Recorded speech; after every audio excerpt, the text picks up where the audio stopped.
friends, this is Patty Bennett with PattyStamps.com. I am a Stampin' Up! Demonstrator, and I'd like to show you this card today.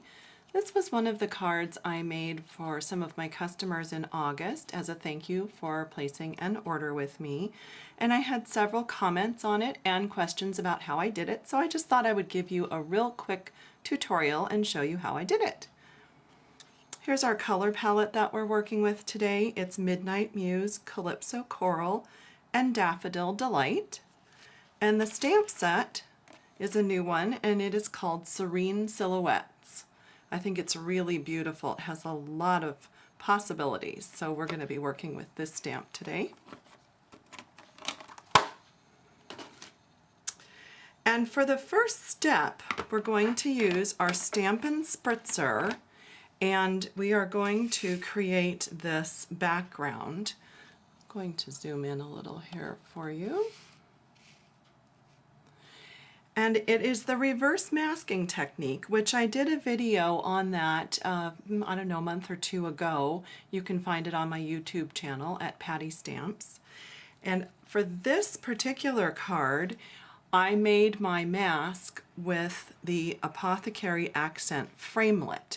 So I took this scrap of Whisper White paper. It's the same size as the actual paper that I am going to be stamping on. And I ran it through the Big Shot with the multi-purpose platform. And then of course your shape will cut out, and then save this because you're going to want to use that on another card. But this is the mask then that you are left with, and that's what we're going to use with the Spritzer tool to make that shape that you see in the background. So we're going to use our Stampin' Spritzer, and this is available in the Stampin' Up! Catalog. I have mixed some rubbing alcohol. I filled it about 2/3 with rubbing alcohol, and then I put a couple drops of Regal Rose Reinker and a couple drops of Daffodil Delight Reinker in there, as well as a few drops of the Champagne Mist Shimmer Mist Paint. And I've shaken that up really well in my Stampin' Spritzer. I've laid my mask on top of the same size piece of Whisper White cardstock, and then at a distance of about 12 inches or so away, I'm spritzing this. And when I take that mask off, you can see that this is the beautiful shape that you're left with. And I'm not sure if you can see it on camera, but it's a little splotchy right now while the cardstock is kind of wet. But as soon as that dries, it's going to be very even and beautiful. So let this dry and I'll be right back. Alrighty, so this has dried for a few minutes and it has evened out a bit, and it's shimmery and pretty and it has that little tinge of color to it. But of course, it's probably a little hard to see the shimmer on the camera, but it's very pretty in person. And then this is going to be lovely as an addition to a card or a scrapbook page as a frame.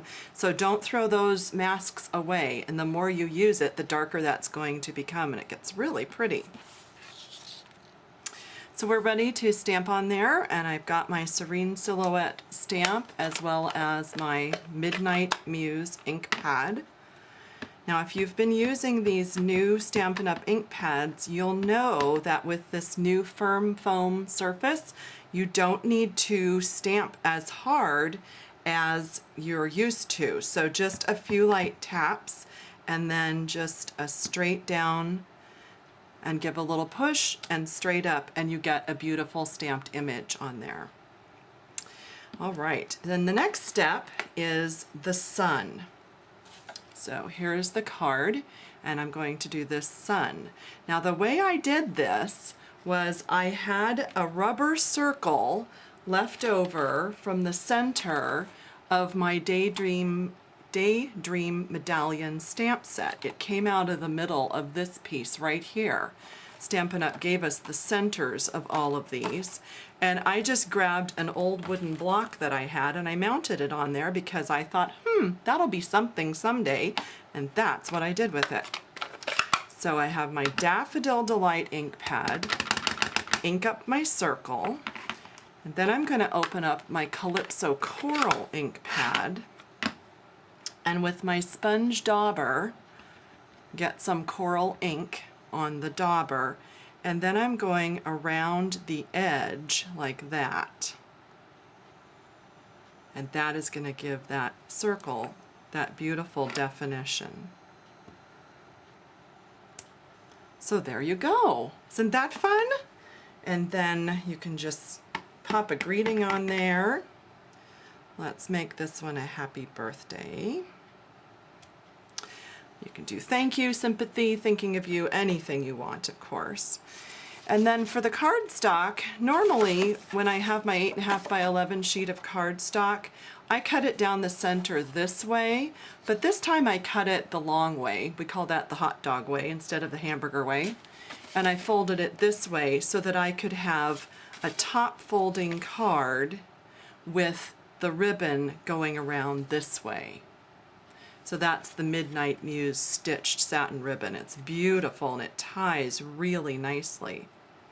I also just wanted to give you a quick tip about rounding the corners. You'll notice that these corners have a little bigger radius than the Stampin' Up! Corner Rounder. And this is a tip that we learned at a Stampin' Up! Regional seminar.